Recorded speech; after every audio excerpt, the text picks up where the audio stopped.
As my granddaughter would say, hey girl. Y'all hear him in the background? 1, 2, 3, 4, 5, 6.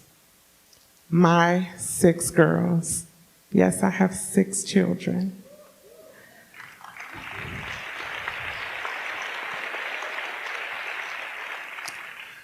They are my 6 reasons. These girls are my world, and they deserve to be happy. There were several things that I knew would not happen in my life. One of those things was that my girls would not grow up without a dad in their lives. I couldn't let that happen.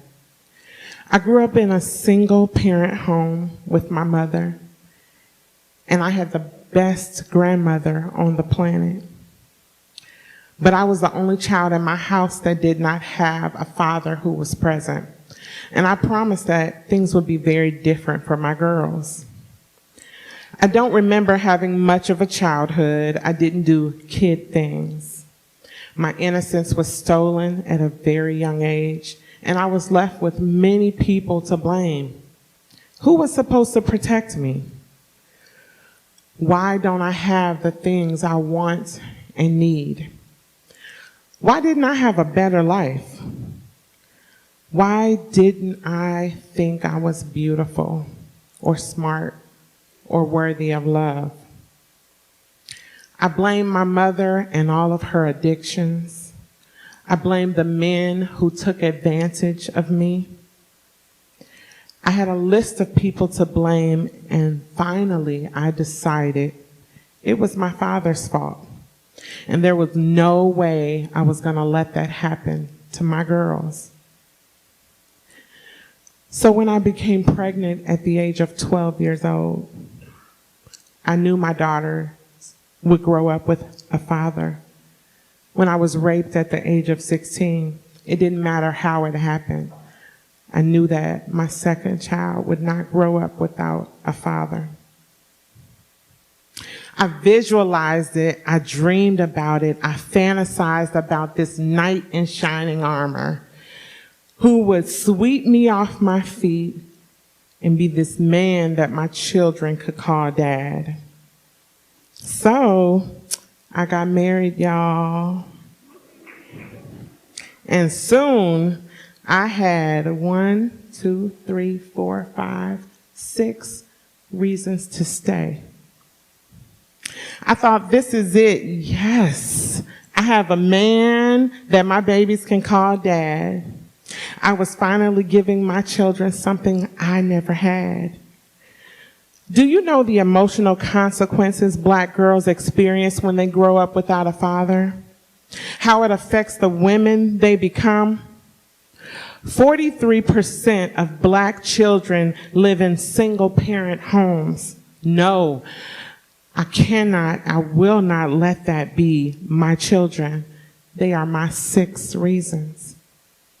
Mothers, you know we want the best for our children. That safe and secure home. Because having a man in the house makes it safe and secure, right? Right. So no matter how badly I wanted or needed to leave, I couldn't. But I was not happy. I told myself they needed their father. They needed to feel his presence and his love. If I had had a dad in my life, he would have protected me, right? He would have fought for me and advocated for me, right? My childhood trauma would be non-existent, right? Well, my beautiful Black girls will rise higher than me. They deserve a chance to be whole, and this is part of their wholeness, so I stayed. But I wasn't whole. And the longer I stayed, I became more broken and wounded. And there they are staring at me. I feel so proud to be their mama and so proud that they have a dad. Everything should be perfect, and everything looked perfect. But as I saw them staring at me and asking, Mama, what's wrong? Mama, are you okay? Mama, it's going to be okay. And I thought, wait, I'm supposed to be comforting them, not the other way around. I began to ask myself, what do my beautiful girls see? Do they see my strength? They got to see it. Because, girl, I can make it through anything. I stand here strong with my Mona Lisa smile, smiling, dealing with everything, and teaching my beautiful black girls to be strong. I stick by my man through everything, through it all, through the hurt, the infidelity, the abuse, the other children conceived during my marriage. My life was full of pain, but I was still standing. I'm teaching them, and I'm teaching them. When my eyes finally open, I can finally see what I am teaching them. I look at my beautiful brown-skinned girls and ask myself, who will they be if I stay? By staying, I feed into the lie that strong black women must bear all, accept all, be all, and do all. While I was sleeping, thinking I was awake, I became the strong black woman I declared I would never be. My grandmother, my mother, and now me. Here I am, so strong that I cannot look at myself in the mirror. So strong that I cannot consider myself. So strong that I sit in the huge closet in my bedroom in the dark and cry myself to sleep. Then I get up and keep smiling. This strong raised my blood pressure, kept me awake in the middle of the night wondering where this wonderful man was. This strong left me so wounded with wounds so deep that only God could heal them. This strong left me laying in the hospital, unable to move my arm and my leg and praying that death would not find me. My strong was killing me. And I did not want to be that strong anymore. My 6 reasons made me look at me. I took time to learn who I really am and who I was meant to be. Did you know that knowledge is power? I learned what I really needed to know and what it really means to be strong. I found a confidence I was told wasn't made for me. And I found another reason. I got up out of my bed of affliction, spoke to my real father about my purpose and my mission, dusted myself off, and found another reason.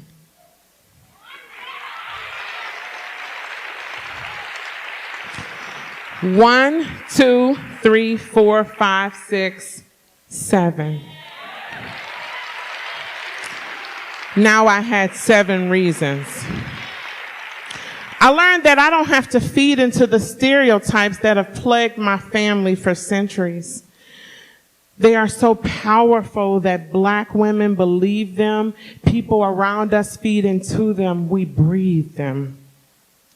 This beautifully dangerous and oppressive social construct is alive, and the impact is tremendous. Now I can tell my babies what it really means to be strong. You see, strong is loaded. But guess what, baby? You get to choose the ammunition.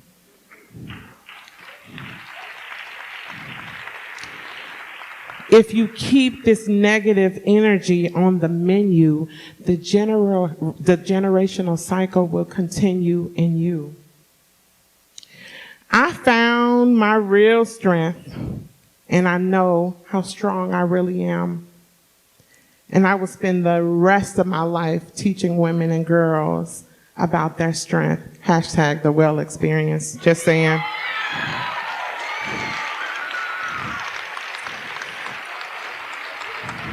Now I have 7 reasons, and my 7th reason is me.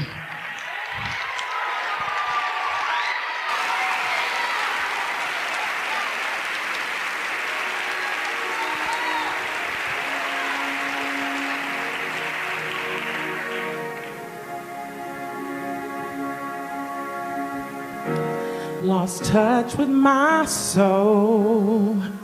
I had nowhere to turn, I had nowhere to go. Lost sight of my dreams, thought it would be the end of me. I thought I'd never make it through. I had no hope to hold on to. I thought I would break. I didn't know my own strength. And I crashed down and I tumbled, but I did not crumble. I got through all the pain. I didn't know my own strength. Survived my darkest hour. My faith kept me alive. Pick myself back up, hold my head up high.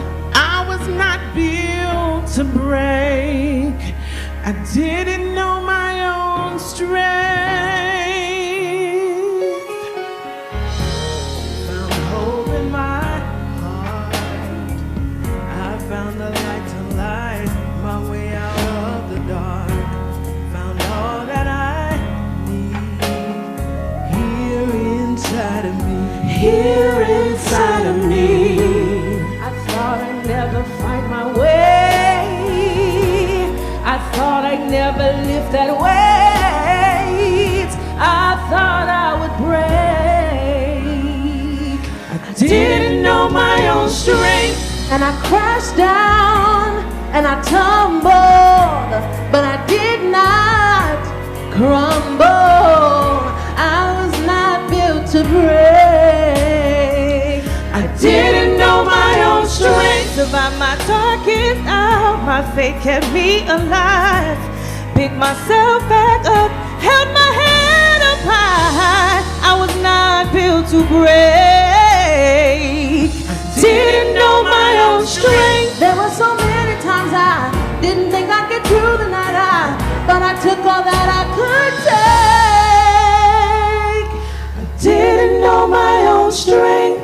And I crashed down and I tumbled, but I did not crumble.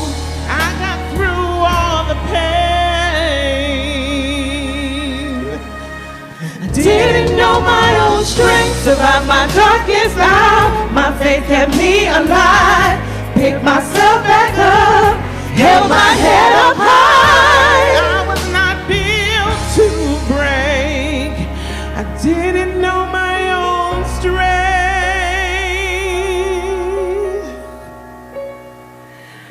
I was not built to break. No, no, no. I learned to know my own strength.